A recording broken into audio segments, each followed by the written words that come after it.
Right, fine everyone. Let's start with OOPS. Okay, object-oriented programming. Fine. And object-oriented programming forms the basis of Selenium. Right. And this is the project day 2 which I have created in which you can will be learning about it. Right. In the source folder, I'll create a new file and I'll just name it. I'll create a very simple file like phone. Fine. And in this phone.java, sorry, right, I'm going to um, just a minute, guys. Somebody from the training is calling me. Right. Okay. So out here, what are the features of the phone? Right. Well, the features of the phone are like you have the company of the phone. Okay, who's the maker. Okay, and then Ashish, I you don't have see a public class main void. sorry, public string. Actually, somebody is calling me on the phone. My attention is over there. Okay, and then you have the number of the phone. You can call it as integer.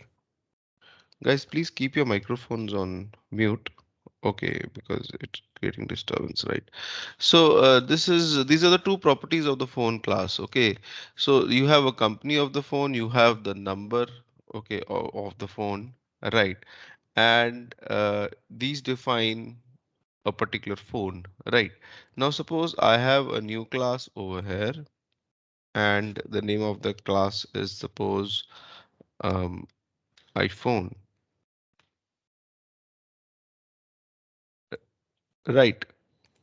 Okay, so I'll make a main function inside it.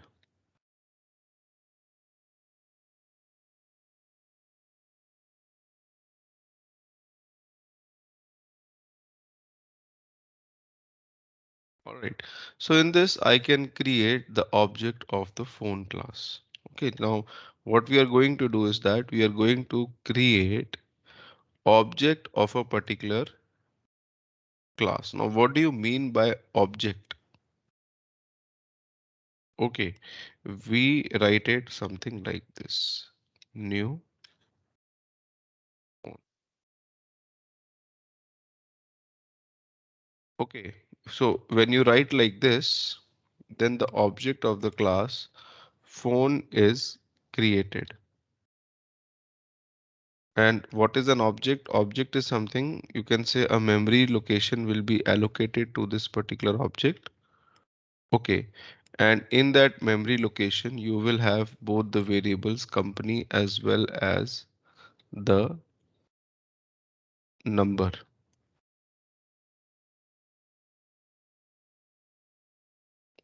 Okay.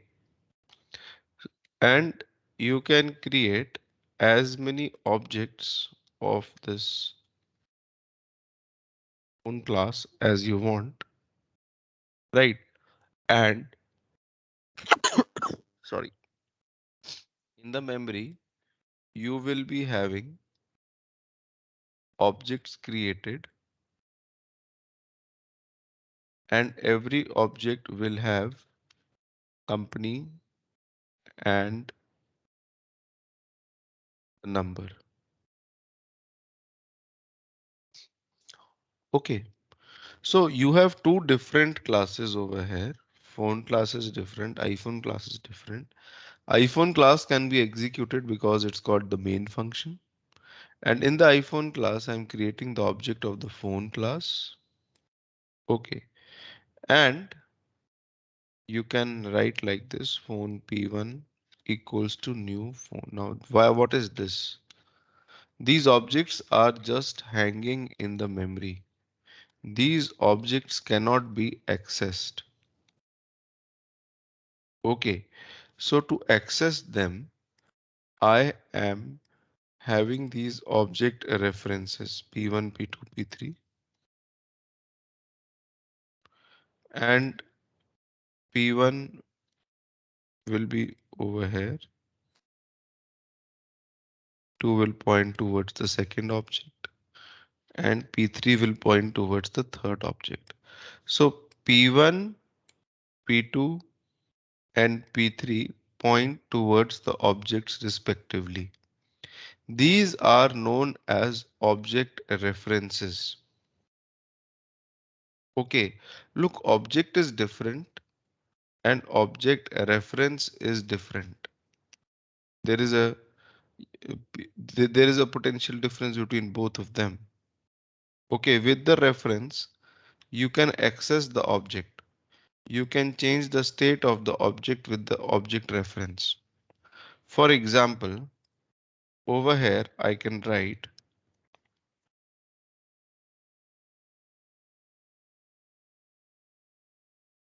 P1 dot company is equal to A. So if you want to access the company or the variables inside the phone class, okay, so you have to write dot. Okay, right. And suppose I'm just going off the track over here. This is the class name iPhone. Okay, this is iPhone.java.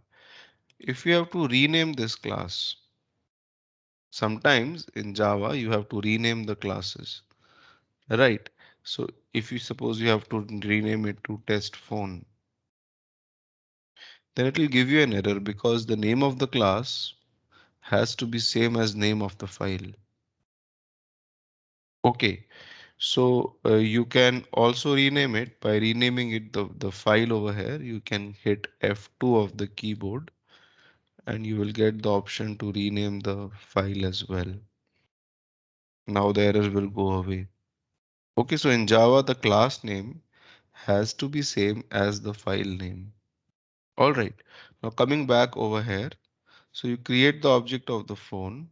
Okay, so you can access the variables inside the phone class with the dot, right? So you can write phone dot number.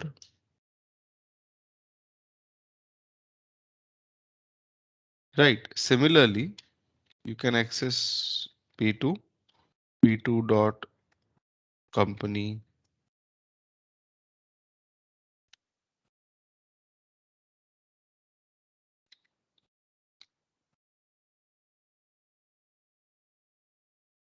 Right.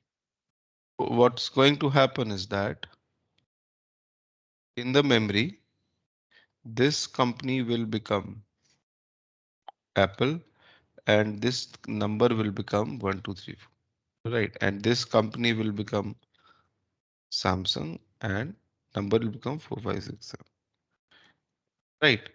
And similarly, you can give P3 the values.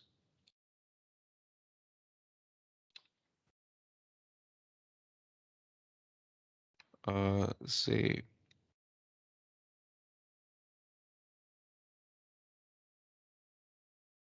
I thought you'll write Nokia for sure. okay. Right. So this is these are the three companies. Okay. So, and these are the numbers. Right. So when you have objects in the memory, you can define every object a different value. Okay, the class is same. There is just one class, phone class. It's got two variables. But by defining a different object for every class, we can have different values for those variables. Okay, if you have to print, okay, if you have to print these, you can simply print like this p1 dot company, p2 dot company, and p3 dot company.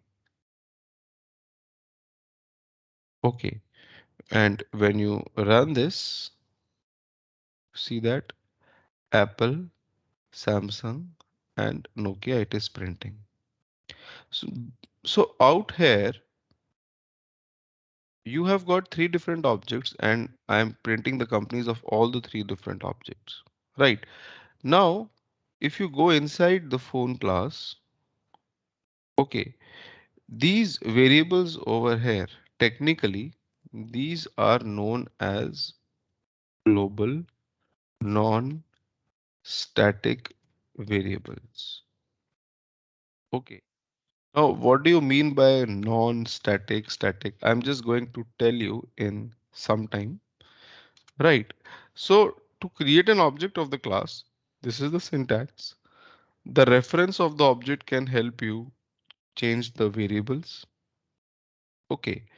And the reference is Ash, different than the object. Yes. Ashish, can I ask one thing here, Vijay? Yeah. So this object you have created in the test phone, right? The different class. Can I create this same object, same code into the phone class itself? Yeah, you can create it. You just have to create the main function over here.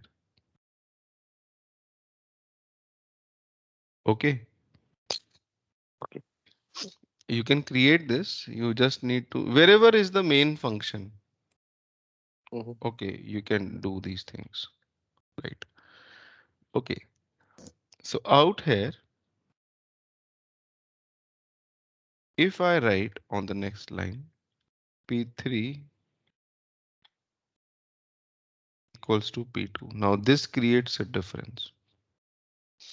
If I write P3 equals to P2, then P3 will no longer point over here. P3 will point towards the same location where P2 is pointing. So one object can have multiple references as well. This is possible. Okay. And if I print this now, P3 equals to P2. And if I run this, just let me put a demarcation line.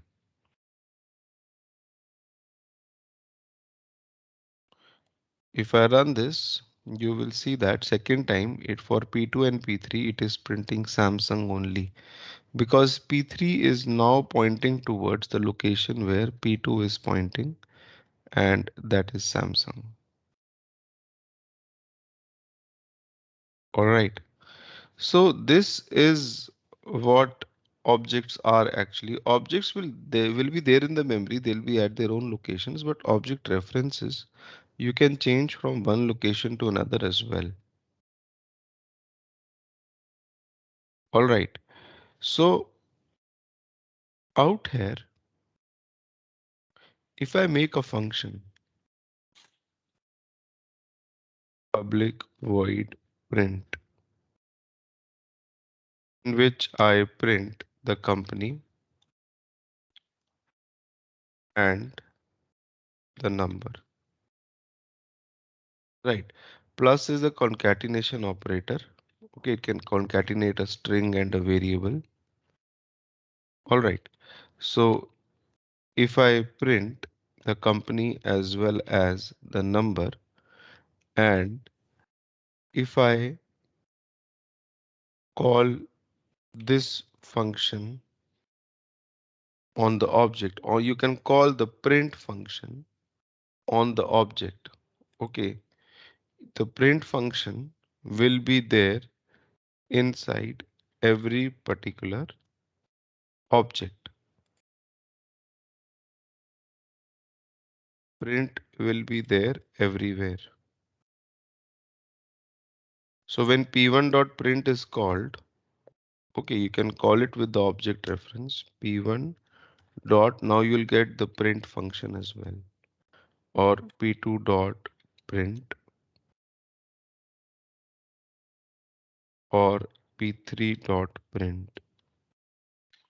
So the print function will be there inside every object Okay. And when you run this, it's going to print the details. Now P2 was pointing, P2 and P3 were with Samsung. So both of them are printing the Samsung details. So this function is known as a non-static function. Whatever is non-static is there inside the object. The function also goes inside the object. When P1 calls the function, it prints the company and number of P1. Okay. Now, if you have a variable like, for example,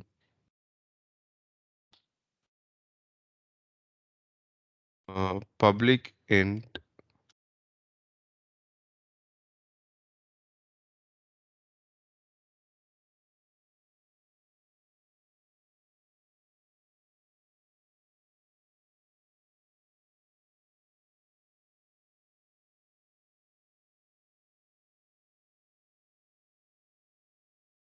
hello everyone, Ashish here. Guys, give me 10 minutes. Somehow my PC got restarted. It just rebooted. I don't know why. Okay, Ashish, I have a question. So, what's the reason like we are doing the class like phone outside of the iPhone? So phone is the class, right? You can have that will be clear to you in just some time. Okay. Okay. You can have it in the same class as well. You can make the main function in same class as well.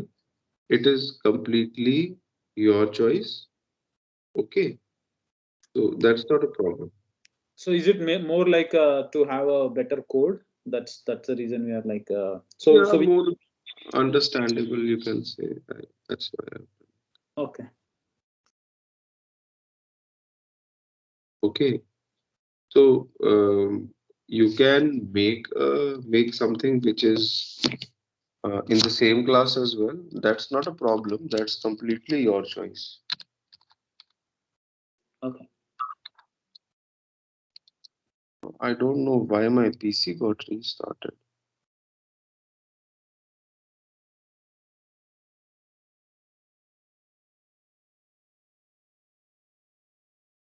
Hold on, guys. Just give me. It takes around 10 minutes to start this thing. Okay. Just hold on. I'm sorry. Right. Just hold on.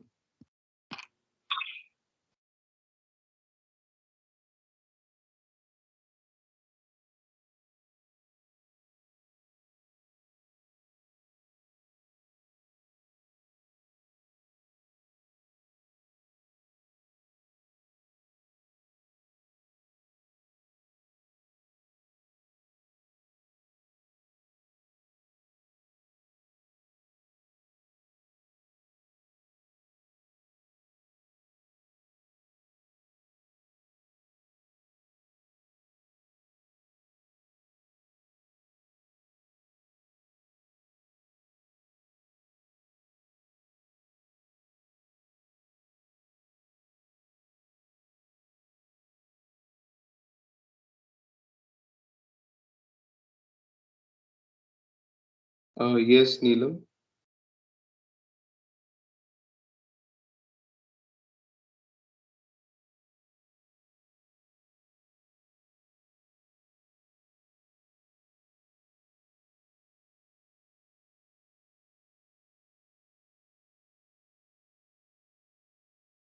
Just hold on, guys. It's my PC is restarting. Somehow between the class it got restarted.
Will it take time, Ashish?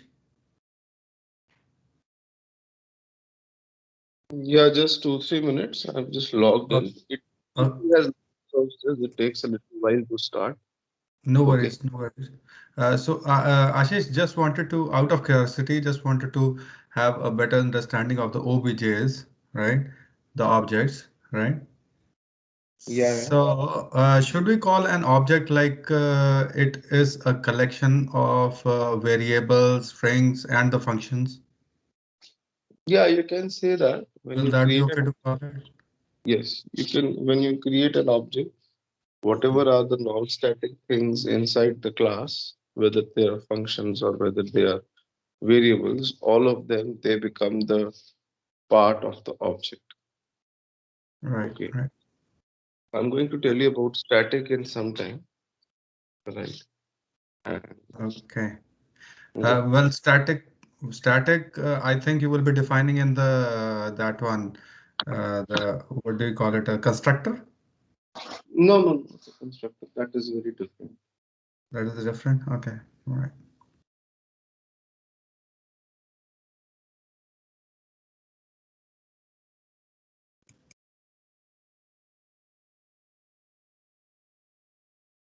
Ashish, I have a question.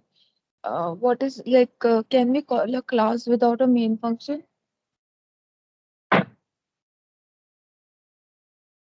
No, if you want to execute something, then you need to have the main function.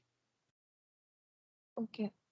So Java picks up the classes which have main function declared with them within the class. You need to run that file which has the main function. Yeah. Okay. Okay. Thank you.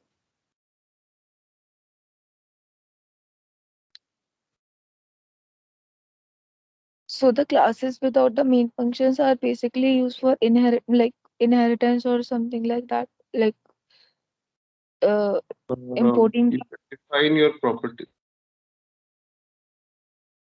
Okay.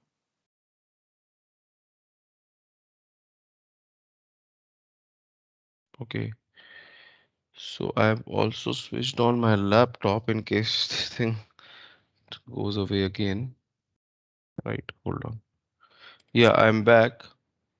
Fine. So, let me just open Eclipse and I don't know why my desktop restarted.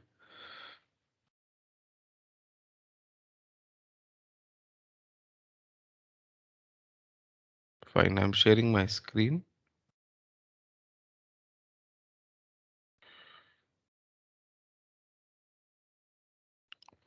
Okay,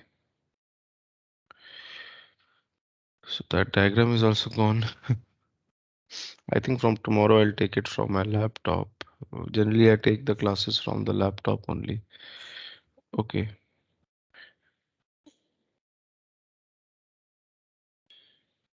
let it launch.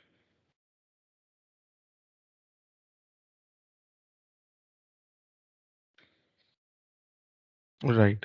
So one of the concerns over here was about the main function, that why did I make basically two different Java files? Look, first of all, wherever you in whichever class you have main function, you can run that file. Okay.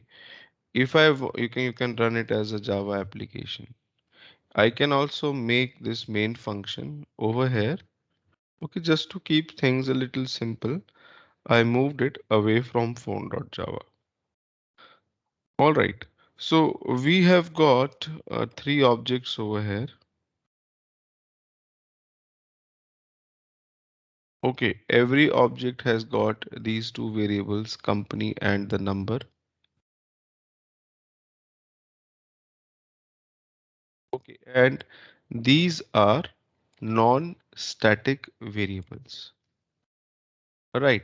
And I made references P1, P2, P3. P1 was pointing over here and P2 and P3 were pointing over here. Right. I had moved P3 from this object to this. Right. And similarly, we had a function print. this function was in every particular object. Now, suppose you have a variable over here. Okay, that is public int batteries.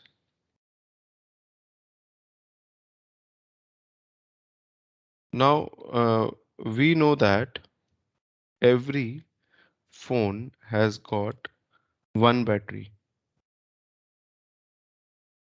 Okay, so what we'll do is that we will go over here and write p1 dot batteries are 1.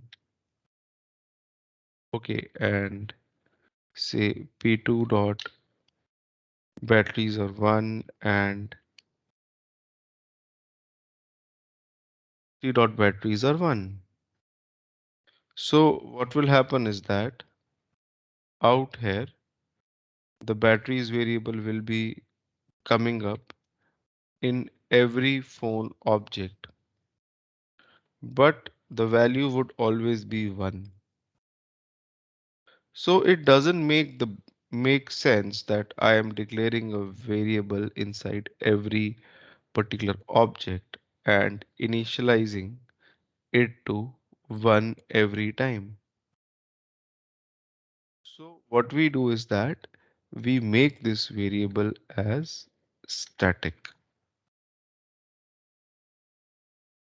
So once you make it static, what happens is that this variable no longer remains inside the object. It will no longer be here.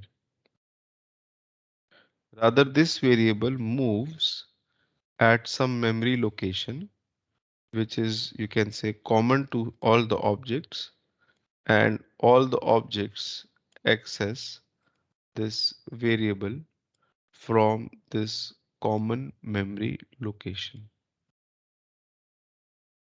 So static is not the part of the object.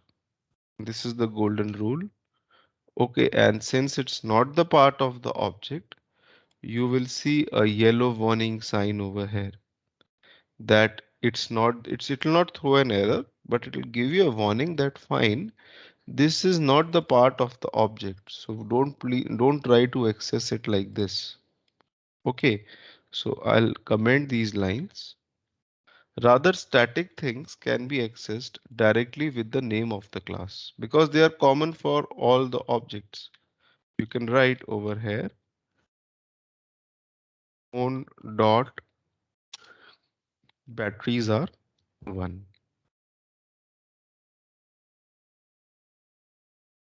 Okay, so if you have to access static members of the class, you can access them directly. Okay, and you can also, this is technically known as a static variable, global static variable. Static stuff is not the part of the object. Non-static stuff is the part of the object. Okay, there are some rules. I'm writing them over here. The first rule is that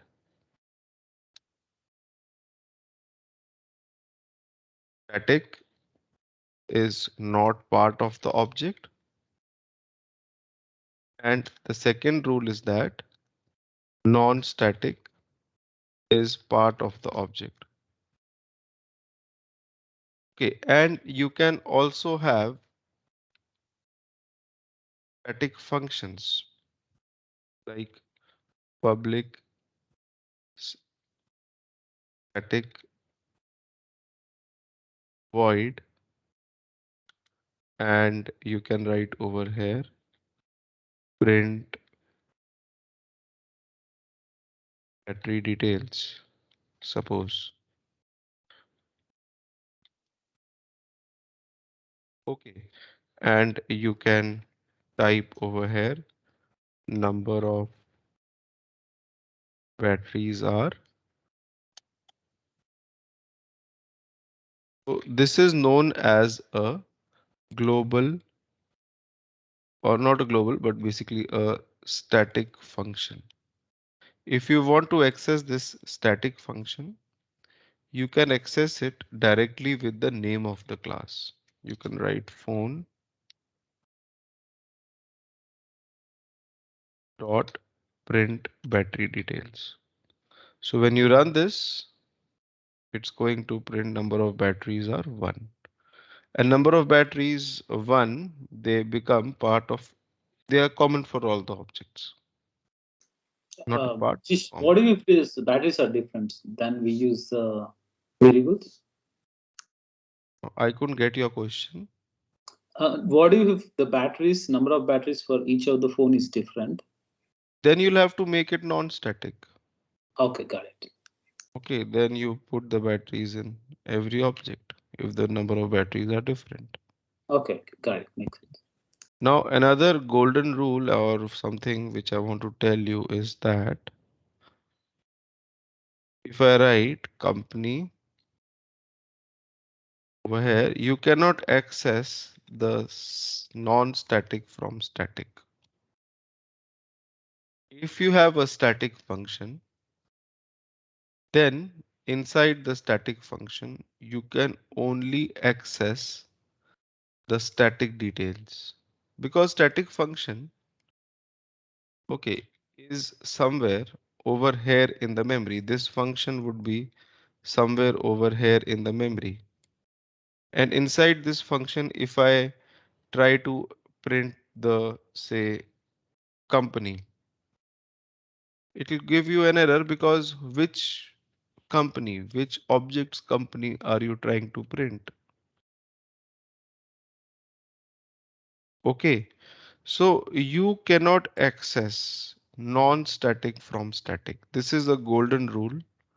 Cannot access non-static from static functions. These are the three rules which you need to understand. The opposite is true. This is my non-static function in which I try to access static, which is the number of batteries. I will be able to do that. But if I write the same line over here, these two will throw an error because they are non-static and they cannot be accessed from the static functions. Okay, so you have to be careful about these. I will give you exercises after the class, some quizzes. When you do them, okay, things will be more clear to you. When you solve questions, it gives you a different level of understanding. Okay, so this is what is there about object creation in Java. That is, you can just create the object, you can access the things inside the objects, and there are some static members of the class as well. Okay, and these are the three rules. All right, now what about Selenium? How these things are used inside Selenium? Okay, let me just include the Selenium jar files. Hold on.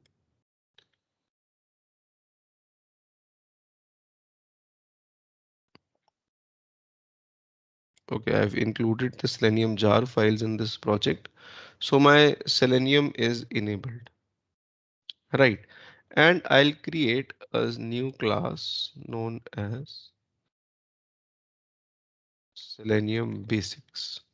Now what we will do is that we will see how objects are used inside Selenium and how can we launch some browsers with the help of the object creation and all.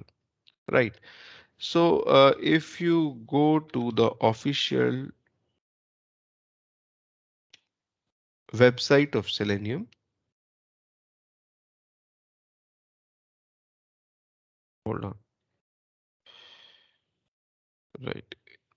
if I go to selenium.dev and if I go to the downloads section and if I open the API docs, which is the documentation, then these are all the classes, inbuilt classes in Selenium.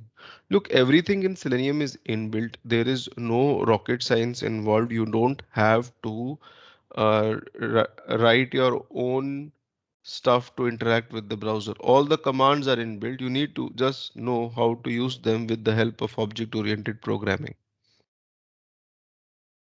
Okay, so over here you will have classes, one class per browser. If you scroll down, you will have something known as WebDriver written over here. Okay, it is alphabetically arranged, and you will have something known as WebDriver written over here. If you open this, you will have some classes mentioned over here. Right. So for every browser, you have a class like Chrome driver is for Chrome browser, Safari driver is for Safari browser, Firefox driver is for Firefox browser. Okay, these are the inbuilt classes inside Selenium, and one class represents one browser. Let us look at a Chrome driver. Fine. If you have Chrome driver and you can create the object of this class. You can write over here new home driver. Now this class is internal. It is mentioned inside the documentation, right? And you create the object of this class. It's showing you an error. Okay, move the mouse over the error and import it. You have to import it. It's coming from one of these jar files of Selenium which you have put up in your project. Okay, and when you run this in my PC, the Chrome browser starts, it somehow crashes. Hold on. Look, in your PC, it won't do anything. Okay, you have to download an exe. Okay, hold on. I'll tell you. You go to selenium.dev, go to the downloads section and scroll down, and you will see that there is a browser section over here. For every browser which Selenium supports, there is a exe given by the browser manufacturer, which helps you automate the browser. In very clear terms, I can say that if Chrome is from Google, then Google gives you an exe. With the help of that exe, it becomes possible to automate Chrome and the websites under Chrome. Okay, that exe can be retrieved from this documentation. Right. And you know what you need to do is you need to open up your Chrome browser and you need to go to help and go to about Google Chrome. And you need to check out the version of your Chrome. It is 94.0 over here, 4606.61. And if I look at this over here, then this is the latest stable release they have given. If you have some different version, you can go to this download section and search your version over here. Okay, mine is updated to the latest one, to this version. You click on this version and you will have some zip files and all. You download, say I'm downloading this Windows 32.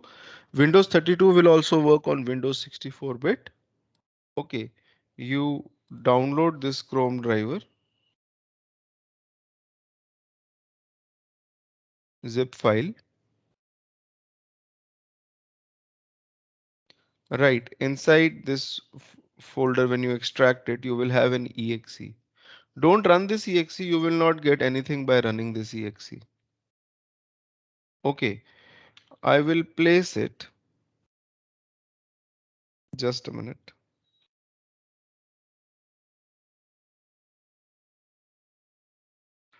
Ashish, can you tell me once how to import those JREs for Selenium, because I was getting error while importing the JREs. It's not JRE, it is jar file. Jar file, Okay, sorry, jar I'll file. tell you. Hold on for 5-10 minutes. I'll tell you. Yeah, sure, Okay. thank you. So this is old. Okay. So you place the Chrome driver exe which you have downloaded out here in one of the folders. Create a folder. Right. And you need to give the command over here, that is system dot set property. Okay, system is a class, inbuilt class, and set property is a static function inside that class. You can set some system properties of your PC. So you can give like this, that is WebDriver dot Chrome dot driver, and give the path of the exe.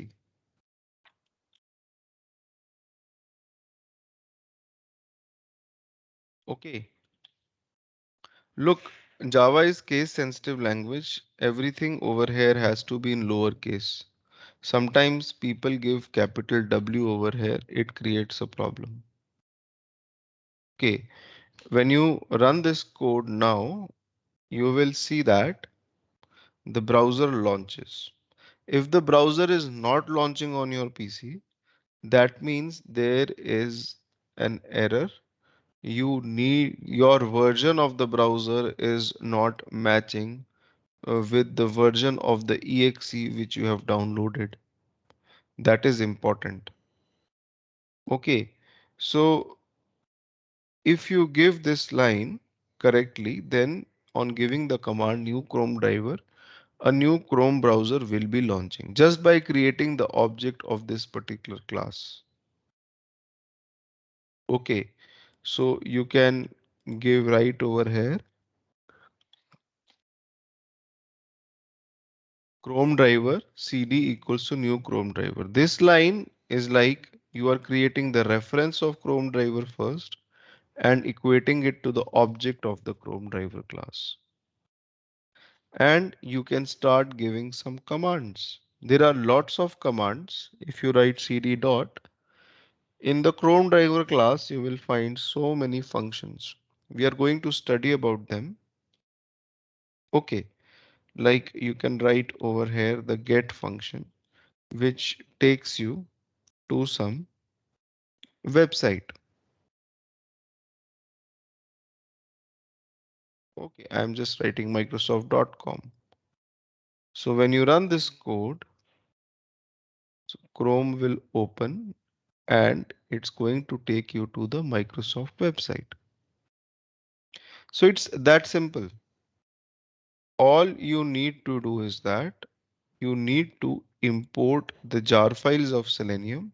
How to import the jar files of Selenium? I'll again tell you, you right click on the project, go to the properties, go to Java build path option, and there is a libraries tab.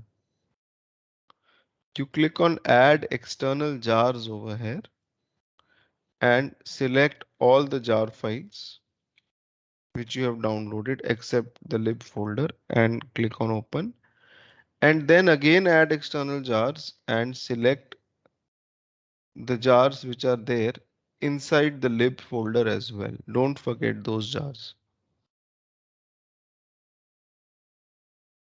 Okay, so now we'll study more commands gradually, but this was just to make you understand how to open the browser. Now, at times what happens is that the Chrome browser version in your PC, it gets upgraded. Okay, and you don't have any control over it. Chrome automatically upgrades itself. Okay, so suppose the version now is that is actually 94 point something. Now tomorrow 95 comes up. So your Chrome gets updated. So when you run this code, the Chrome will not launch. It will give you some error, some connection error or something. So you have to understand at that time that fine, the exe of Chrome has updated itself, the browser is updated. So you have to download this exe again. Okay, you will have to go to this Chrome website from here, Chrome documentation, and this will take you to chromedriver.chromium.org. Over here, you will have to select the exe for your browser again and download it. Right. Now, after Chrome, we have got Firefox. Let me comment. For Firefox, again, you have got under the browser section, you have the exe link. You open this and click go to Gecko driver releases link, this one. And you download it for your OS, say Windows 64-bit OS. You download the zip file.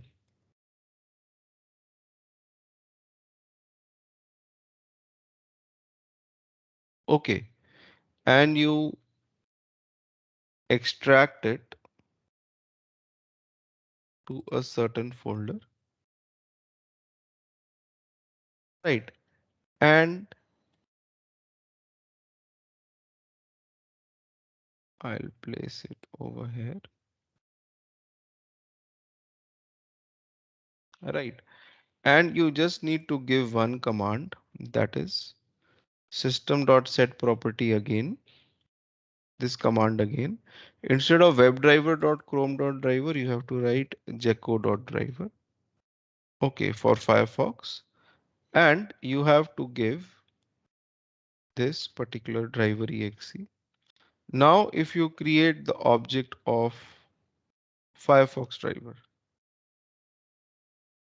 just need to write FIRE and hit Control spacebar of the keyboard. This is a very good thing in Java or in Eclipse, that you just write the initial name of the class, hit Control spacebar. It will give you all the classes which are starting with that word. I'm interested in Firefox driver. You select it and it will be imported as well automatically on the top. Right. And when you run this code,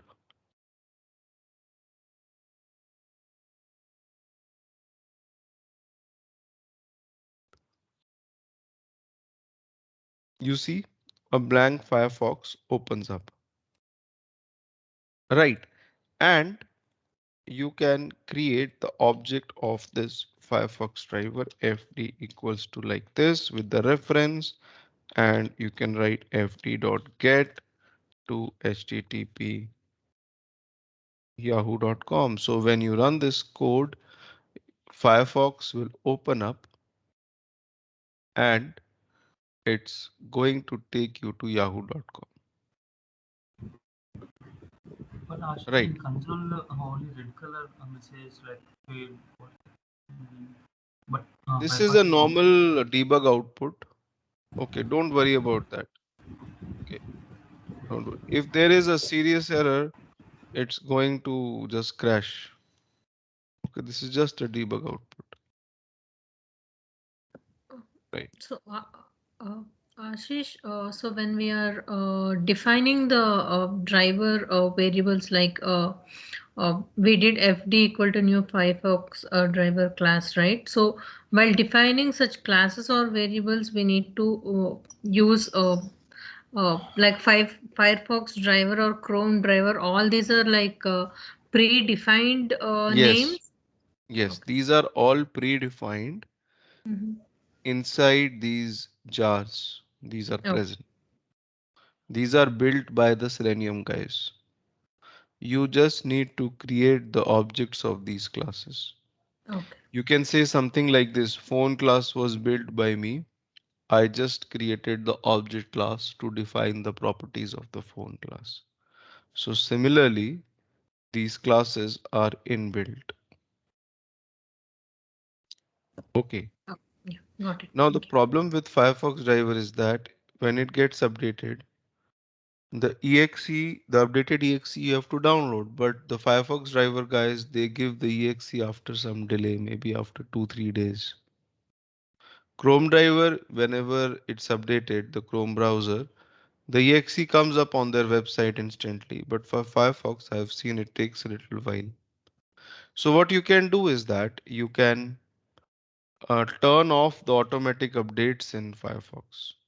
Okay, you go to tools options and update, you search for it and you select this option, check for updates, but let you choose to install them, so that Firefox, it doesn't get updated by itself. I think this type of Or feature in Chrome also available. maybe, yeah, it's there, but Chrome, I don't worry about it, because if the Chrome updates, they give the exe as well instantly on their website, it's present. Okay, so Firefox guys, they take a little while to give the exe. Now these days Edge browser has also come up, and in the documentation of Selenium, you will also see the Edge browser. Edge driver is there. Okay, this is the Edge driver. Okay, so you can open this documentation or the Edge driver website, which is developer.microsoft.com. Although I don't use Edge that much on my PC. Hold on, let me open it.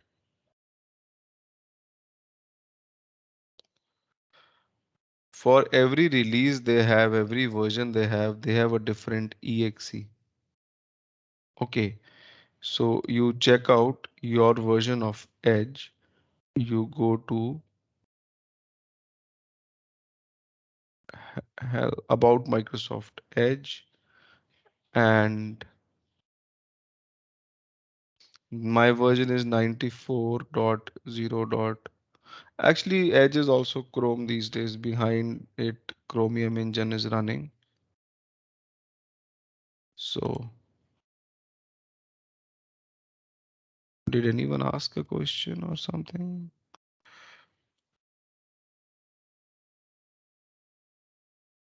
Just a minute, guys.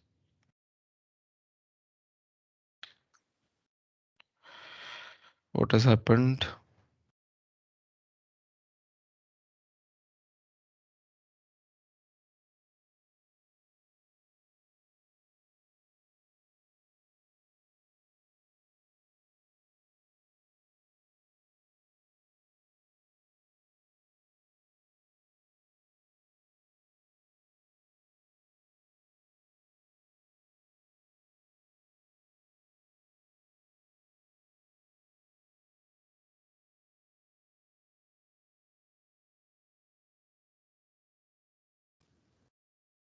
I think maybe your PC is getting heated up.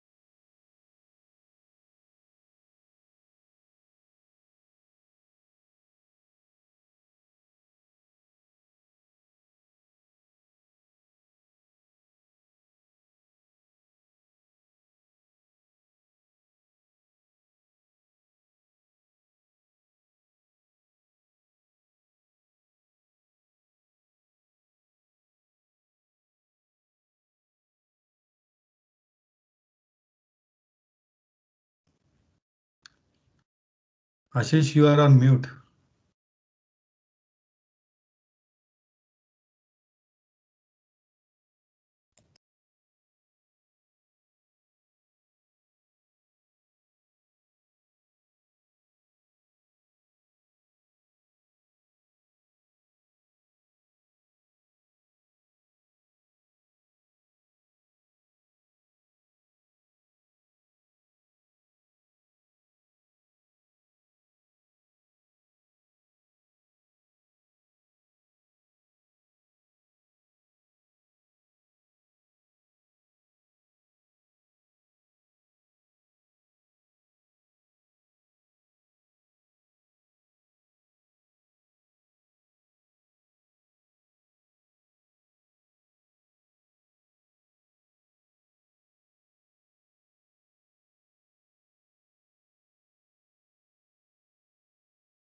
Yeah. Are you able to hear me now?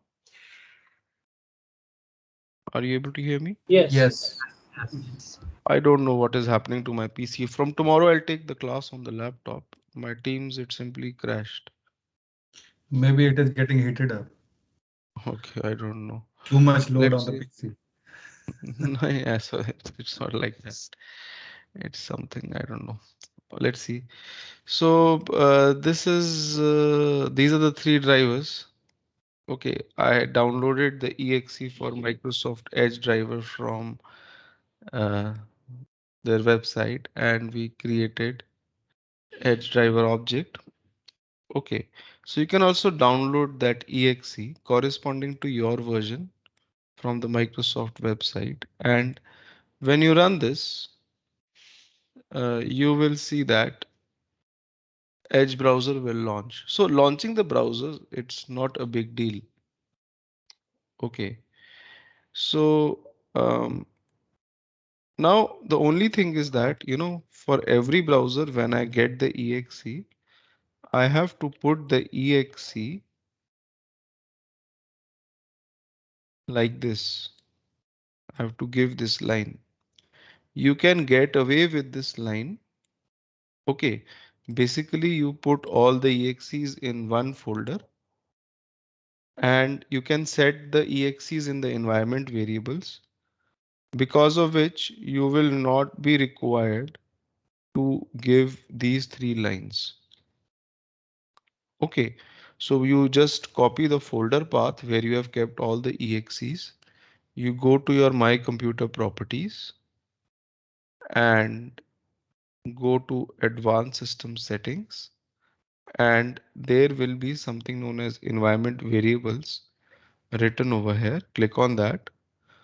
Like we added Java home, right? You have the path variable, edit it, and create a new path by giving the location of the folder where you have kept the driver exes. You will have to restart your PC.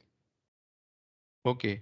And once you restart your PC, after that, say if I am running this, you will see that the Chrome browser, it launches on my PC and it's going to Microsoft. Right. So I never gave the path of the driver. So it's picking up from that particular location. Right. Hey, So Ashish, similarly, hello. sorry. Yeah. So this environment variable, instead of setting manually, can be set it up programmatically, because the script where I'm putting, right, this overall regression pack, or maybe the complete code. So don't want to set something manually. It has to be get set up Look, automatically. you need to have the complete admin rights for that, I guess. I'll have to check that out. Okay. Okay. Because you just cannot do everything programmatically on PCs. You need to have a lot of rights for these things, especially environment variables. Okay. Mhm. So that's the thing. But there are things which you can do. I will tell you in coming classes how to. Maybe you can keep these exes in the same project and load them from the project. I'll tell you. You'll you'll come to know. Okay. So this was basic, very basic thing, that how objects can be used to launch basic browsers, how objects can be created, I told you, and how they can be used. Okay. Now the question which arises is that if you have a different driver for every particular browser, then will there the commands be different? If you have to click on a link on Chrome, and if you have to click on a link on Firefox or Edge, will your commands be different? Will you have to write separate script for every browser? Okay, the answer to that comes up from the concept of interfaces, which we are going to do tomorrow. Okay, I'll mail you